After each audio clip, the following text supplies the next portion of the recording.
Hello everyone, നമ്മൾ ഇന്ന് discuss ചെയ്യാൻ പോകുന്നത് RCM in case of supply of service of renting of immovable property, അതായത് സ്ഥവര സ്വത്തുക്കളുടെ വാടകയ്ക്ക് വരുന്ന RCMനെ പറ്റിയാണ്.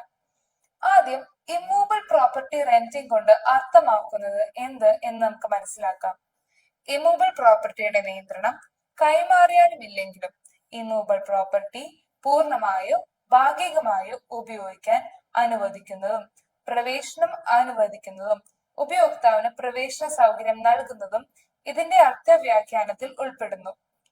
പല പേരുകളിൽ ഇത് അറിയപ്പെടുന്നു: വാടക, ലീസിംഗ്, ലൈസൻസിംഗ് എന്നിങ്ങനെ. ആദ്യം എന്താ എന്ന് ക്ലിയർ ആവാത്തവർ നമ്മളുടെ ചാനലിൽ ഇതിനെ പറ്റിയുള്ള വീഡിയോ റെഫർ ചെയ്യുക. അതിന്റെ ലിങ്ക് ഡിസ്ക്രിപ്ഷനിൽ കൊടുത്തിട്ടുണ്ട്. ഇമ്മൂവബിൾ പ്രോപ്പർട്ടിയുടെ ആദ്യം നമുക്ക് രണ്ടായിട്ട് ഡിസ്കസ് ചെയ്യാം. ഒന്ന് റെസിഡൻഷ്യൽ പ്രോപ്പർട്ടിയുടെ കേസ്, രണ്ട് നോൺ റെസിഡൻഷ്യൽ പ്രോപ്പർട്ടിയുടെ കേസ്. ഫസ്റ്റ് റെസിഡൻഷ്യൽ പ്രോപ്പർട്ടിയെ പറ്റി ഡിസ്കസ് ചെയ്യാം. നമുക്ക് ആദ്യം റെസിഡൻഷ്യൽ പ്രോപ്പർട്ടി കൊണ്ട് അർത്ഥമാക്കുന്നത് എന്തെന്ന് നോക്കാം.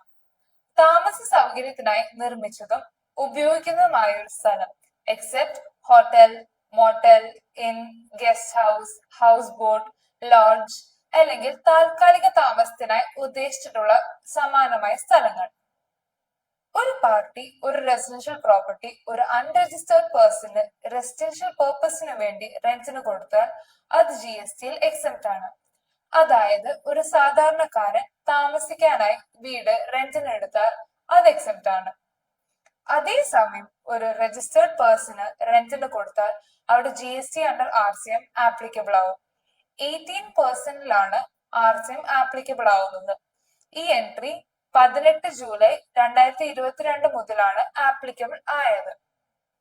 ഇനി ഇവിടെ ശ്രദ്ധിക്കേണ്ട കാര്യങ്ങൾ: ഒരു രജിസ്റ്റേർഡ് പേഴ്സൺ ലൈക്ക് ഒരു ബോഡി കോർപ്പറേറ്റ് താമസ ആവശ്യത്തിനായി ഒരു റെസിഡൻഷ്യൽ പ്രോപ്പർട്ടി എടുത്താലും അവിടെ GST അണ്ടർ RCM ആപ്ലിക്കബിൾ ആവും.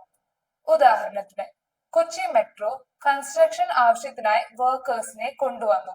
എന്നിട്ട് അവർക്ക് താമസ ആവശ്യത്തിനായി ഒരു വീട് റെന്റിന് എടുത്താൽ അവിടെ RCMൽ GST ആപ്ലിക്കബിൾ ആവും. പക്ഷെ ഒരു ഇഷ്യൂ റേസ് ചെയ്തു. GST രജിസ്ട്രേഷനുള്ള ഒരു വ്യക്തി അവർക്ക് താമസിക്കാനായി ഒരു വീട് റെന്റ് എടുത്താൽ അവിടെയും GST അണ്ടർ RCM ആപ്ലിക്കബിൾ ആവുമോ? അതിന്റെ ഉത്തരം, പ്രൊപ്രൈറ്റർഷിപ്പിന്റെ ബുക്സിൽ ഇത് കാണിച്ചിട്ടില്ലെങ്കിൽ അത് എക്സെപ്റ്റ് ആണ് എന്ന് 15/2022 നോട്ടിഫിക്കേഷനിലൂടെ ക്ലാരിഫൈ ചെയ്തു. ഈ ക്ലാരിഫിക്കേഷൻ 1 ജാനുവരി 2023 മുതലാണ് എഫക്റ്റിൽ വന്നത്. നമുക്കിനി നോൺ റെസിഡൻഷ്യൽ പ്രോപ്പർട്ടിയെ പറ്റി ഡിസ്കസ് ചെയ്യാം. എന്താണ് non residential property? Residential property അല്ലാത്തവ ആണ് നോൺ റെസിഡൻഷ്യൽ പ്രോപ്പർട്ടി. ഒരു പാർട്ടി വേറൊരു പാർട്ടിക്ക് ഒരു നോൺ റെസിഡൻഷ്യൽ ഡ്വെല്ലിംഗ് റെന്റിന് കൊടുത്താൽ FCM ആപ്ലിക്കബിൾ ആവും. പക്ഷേ എൻട്രി 5AB ഓഫ് നോട്ടിഫിക്കേഷൻ 13/2017 പ്രകാരം ഒരു അൺരജിസ്റ്റേർഡ് പാർട്ടിയാണ് ഈ സിറ്റുവേഷനിൽ ഒരു രജിസ്റ്റേർഡ് പേഴ്സണ് റെന്റിന് കൊടുക്കുന്നതെങ്കിൽ GST അണ്ടർ RCM ആപ്ലിക്കബിൾ ആവും.